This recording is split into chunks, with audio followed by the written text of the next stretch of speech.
Hello, everyone.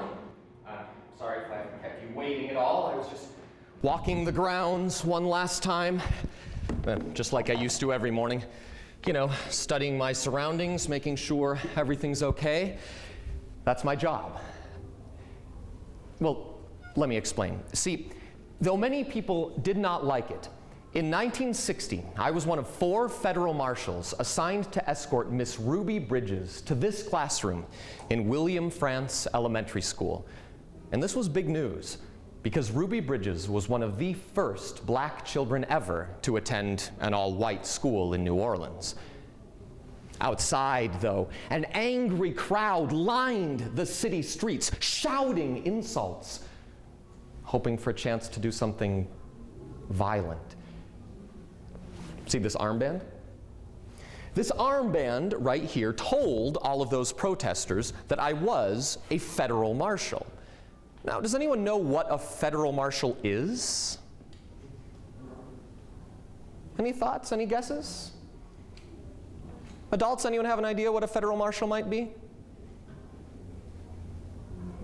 No? All right, well, that's okay. Maybe you haven't heard of it before, but I'll let you know. A federal marshal is basically a police officer, but it's a special kind of police officer that works directly for the federal government, specifically the courts. So, this armband told all of those protesters that if they messed with me, they messed with the whole U.S. government. Now, why do you think that would be important? What do you think? If they messed with me, they messed with the whole U.S. government. Why would we want people to keep that in mind? Any ideas? All right, well, let me ask you this. What do you think would be more intimidating? Going up against just one person, or going up against the entire U.S. government? What do you think? Yeah, definitely, right? The entire government, yeah. I mean, folks, do you think I look very intimidating? Maybe not. I hear a little bit of giggling, and that's okay. So let me ask you this then. Why do you think I wore these sunglasses on the job? Why might I have worn sunglasses? Well, why might some of you wear sunglasses? Any ideas? Why might some of you wear sunglasses? Anyone? Has anyone worn sunglasses before? You, sir, why might you ever wear sunglasses? To keep the sun out of your eyes, exactly. Very obvious answer, but it certainly was one of them. I had to be able to pay attention to everything that was going on in front of me without getting distracted by the sun, right? Also, it was part of the uniform, right? Didn't want people to be able to see where I was looking. There were a lot of reasons that I wore the glasses. But the main reason that I wore them was one that I didn't really like to admit. You see, I didn't want all of those angry people out there to be able to look into my eyes and realize that, well, that I was scared. Folks, I was terrified. And in tense situations like that, a federal marshal is trained never to show emotions, not even a smile. If they could see my eyes, they might be able to tell that I was scared. They might think I'm weak, and the wrong angry person might try to do something really bad. But that's not why we're here today. I want to show you something. This is a painting by the famous artist Norman Rockwell. It actually hangs in the offices of most federal marshals to this very day. Raise your hand if you've ever seen this painting before. All right, so quite a few of you. Does anyone have a guess who that might be right in the middle there? Yeah, who do you think that is? That's Ruby Bridges, exactly right. That's who we're talking about here today. And who do you think this gentleman is right here? That's me, you've got it. You know, my wife always says this is the best picture of me ever, because you can't see my face. Well, I don't know about that, but you know, I like this painting a lot because, well, it shows the world the way Ruby must have seen it. It's not really from the marshal's perspective, right? But just look at Ruby, how tall she's standing amidst everything that was going on, how brave and determined she seems. She was something else. And you know what? This classroom is something else too. I mean, it is almost exactly like it was back in 1960, though something about it is different, and I'm not quite sure what it is. Well, Ruby would sit right here with her teacher, Mrs. Henry, right beside her. I've got it. I know what's different. We are missing all of the noise outside. Yeah, you see, you can't really hear much out there right now, can you? But when Ruby was here, she could actually hear all of those protesters screaming, shouting, calling her bad names all day long as she tried to work. Now, do you think you could concentrate on your schoolwork hearing people shout nasty things about you all day long? No, it'd be really hard, wouldn't it? And it was very hard on Ruby, too. And the reason all of this happened was because in 1954, the United States Supreme Court ordered the end of separate but equal education. Does anyone know what separate but equal meant? Yeah, what did it mean? It basically meant that the blacks couldn't be with the white, but they were considered on the same scale. Yes. Yes, that is exactly right. He said that the blacks weren't allowed to be with the whites, but they were considered to be on the same scale. That's essentially what you said, right? It meant that it was perfectly legal to do that. It was perfectly legal to send black students to one school, white students to a different school, as long as the education they received, the facilities, the materials, the quality, as long as all of that was the same. So they were in separate schools, but got an equal education. But you said something else at the end. What did you say? It wasn't exactly that way because they weren't really. It wasn't exactly that way. Let's take a look at some photos here. This first photo is of a white classroom from the 1950s. Okay? And this next one, also from the same time period, is of a black classroom.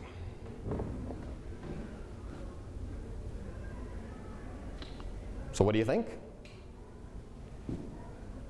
Separate but equal. Did these look the same? Are you seeing some differences between the classrooms? What differences do you see from one classroom to the next? Are you noticing something? Yeah, what do you notice? Well, the buildings are like, see some of the planks are falling off, and the black one, the white one is perfect. Yeah, he said the buildings themselves. Over here it looks like there's planks falling down. Doesn't really look like a very good classroom. He says this one practically looks perfect, right? What else do you see that's maybe in one classroom that's not in another classroom? Yeah. Yeah, that's a big one. Desks. They have individual desks. Over here, they're just kind of scrunched together, right? They don't have their own learning area, their own learning materials. What else? What other differences do you see? That means that one doesn't have like air conditioning or anything like nice. They have to have a big furnace in the middle. Yeah, he says they don't probably have air conditioning or anything nice like that in here. They've just got a furnace sitting right in the middle, taking up space. It's probably not very safe either, right? Sitting right there just a couple feet away from the students. Folks, tell me this, which classroom would you rather go to? Yeah, she's pointing right to that one over there. I definitely would too. These were not equal, were they? Do you think that was very fair? Of course not. Not by a long shot. Well, fortunately, they did not look very equal, and it didn't seem very fair to the Supreme Court either.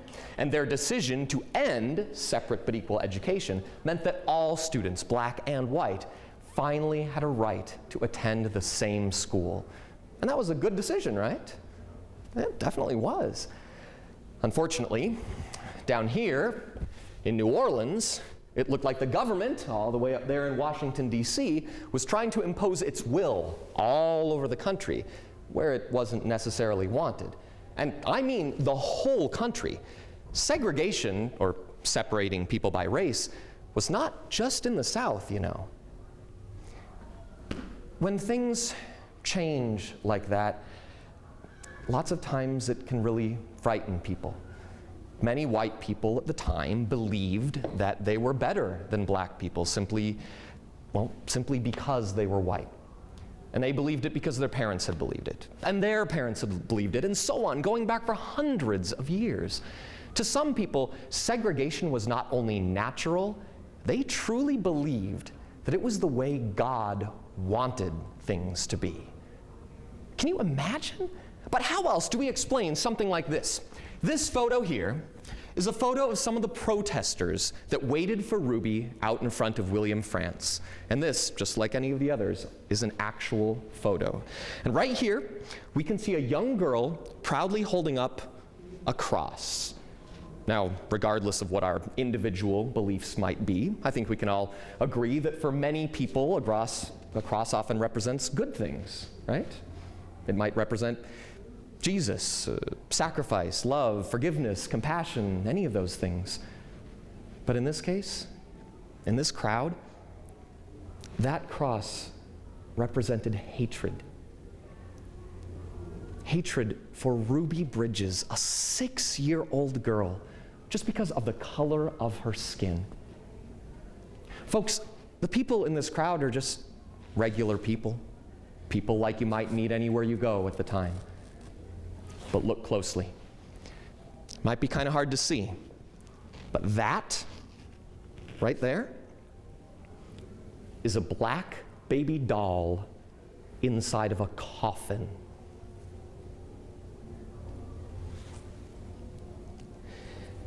You know something is terribly wrong when adults try to frighten a young child with an image of her own death.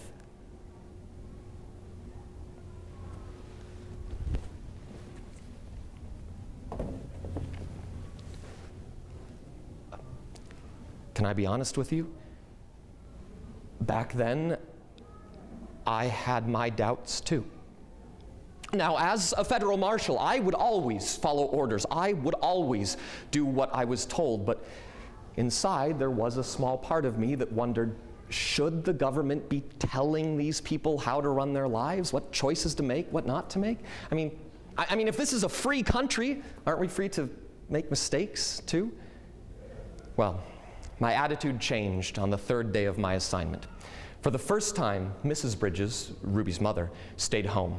It was just me, Ruby, and the other marshals marching to school through a whole crowd of sneering and jeering protesters. And that was one of the scariest days of my entire life. But being a professional, I tried not to show it. Does anyone remember what I did to try to hide that I was afraid? Exactly right. I put on those sunglasses, I stood up tall, took a deep breath, and told myself, concentrate. Just concentrate and keep on walking through that crowd. But that's when it hit me. If I was frightened, a federal marshal trained for these situations, Ruby must be scared to death, right? Well, I looked over at her, and as she walked, she was mumbling something to herself. So I leaned in closer, and what do you think she was doing? She was praying. Ruby Bridges was praying, not for herself. She was praying for all of those protesters filled with hatred of her. After everything they had done to her, the names they'd call her, the things they'd thrown at her, threatening her very life, she was asking God to forgive them. Do you remember me telling you how a federal marshal can never show emotions? Well, that was the most emotional day of my life, and I had to just walk on like nothing at all had happened. It was this child behaving so grown up and mature and responsible and caring, and all of the grown-ups behaving, well, a lot worse. The Bridges were not trying to ruin anyone else's lives. They were just trying to make their own lives as good as anyone else's. And from that day on, I was 100% on her side. I gotta tell you, folks, there were not a whole lot of people on Ruby's side back then. Luckily, though, her teacher, Mrs. Henry, was on her side. In fact, every day when Ruby came to class, Mrs. Henry, instead of standing up here at the front, really would sit in a desk right next to Ruby, helping her side by side. And the reason she did that was because they were the only ones here. all of the white families had pulled their students out of school rather than simply have them in class with Ruby. So for her entire first grade year, she really was the only student in class. Can you imagine all of these desks empty and Ruby all alone? If Mrs. Henry had done all of her teaching from up here, well, her work would have been a lot of pretty words, but it might not have meant quite as much. Instead, Mrs. Henry's hugs and encouragement helped an isolated little girl feel, well, a little less alone. Finally, by the end of the year, when Ruby got her final report card, how do you think she did?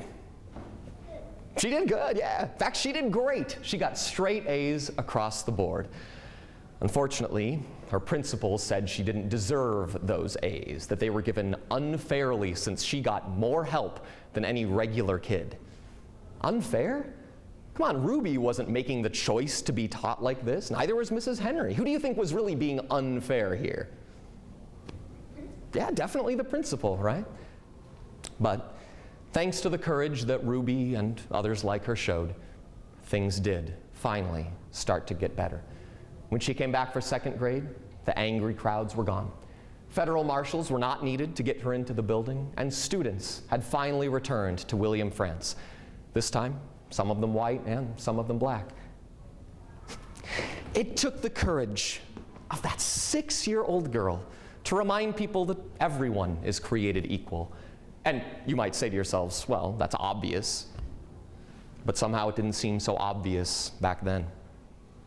Who knows? Maybe some of the difficult issues we all deal with today will seem just as obvious in years to come.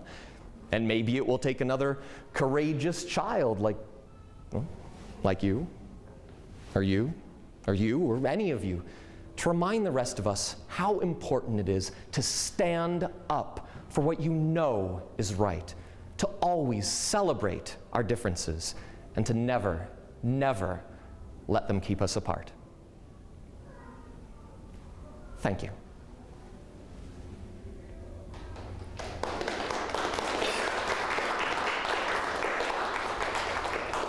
Thank you, everyone, very much. You've been a great audience today. Allow me to take a moment to introduce myself. My name is Matt.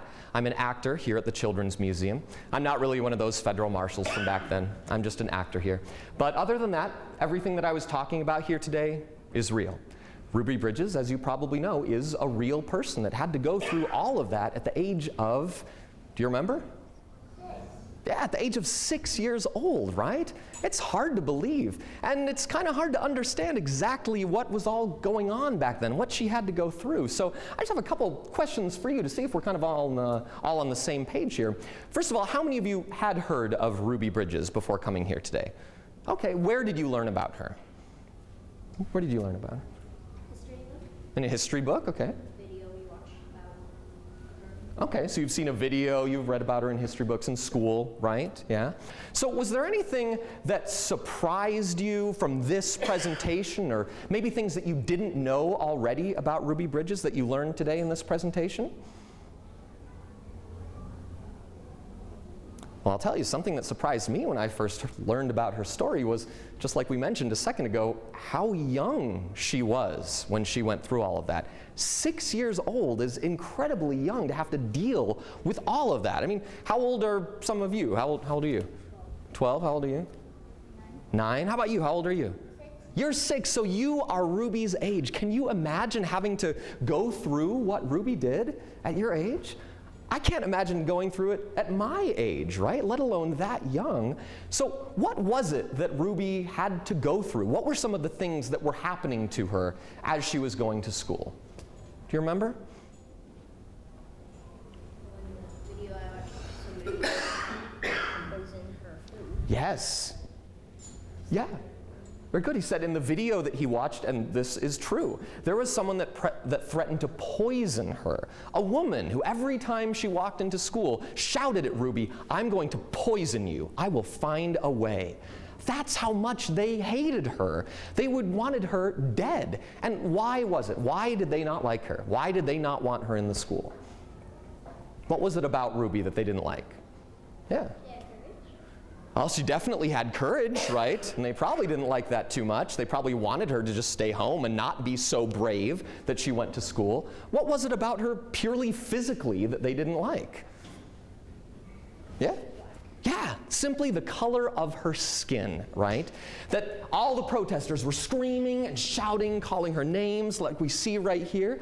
Now, let's look at this just one more time. Is there anything else kind of funny that you notice about this picture here? All of these angry, angry protesters shouting things at her, wanting her dead. What do you notice?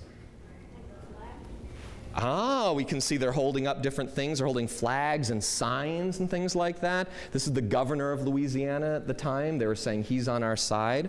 Anything else you notice kind of funny about all these very, very angry protesters? Yeah. They're mostly children. Look at that. He said they're mostly children. All the things we talked about that these protesters did to Ruby and wanted to happen to Ruby, look at all of these kids. Why do you think those kids are there? Yeah, what do you think? They went to her school. Because they went to her school, yeah. And then their parents took them out of school, right? Do you think those kids probably understand why they were there doing this? Probably not, right? You're shaking her heads. Heck, Ruby herself didn't really understand why any of this was going on until the last day of that year. As an adult, Ruby had a fantastic quote. She said, "Racism is a grown-up disease, and we should stop using our children to spread it." What do you think that means?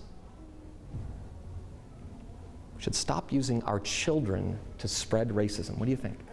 Don't talk about it or do it, and then your children will do it, and their children will do it, and it'll just go on. Exactly. He says if we talk about it and teach that to our children, then their children will do it, and their children will do it, and it'll just keep going on, and there will never be an end, right? We need to figure out how to make things better. Things have gotten a lot better by now, but they're not perfect. So definitely think about what you would do as you go out into the rest of your day here and the rest of your lives if something like that were to happen to you. Or even better, if you see something like that happen to someone else, how would you act? What would you do? What would you do to try to keep that from happening again and to make the world a better place? I challenge you to think about that. Try to figure out how to create more diversity in your own lives. Once again, my name is Matt. I want to thank you very much for coming. I'll get these doors open for you, but if any of you do have any further questions for me or want to take a closer look at the pictures, I'll stick around for a few more minutes. You're more than welcome to come on up, ask me anything you'd like. Otherwise, just have a great day in the museum. Thank you again.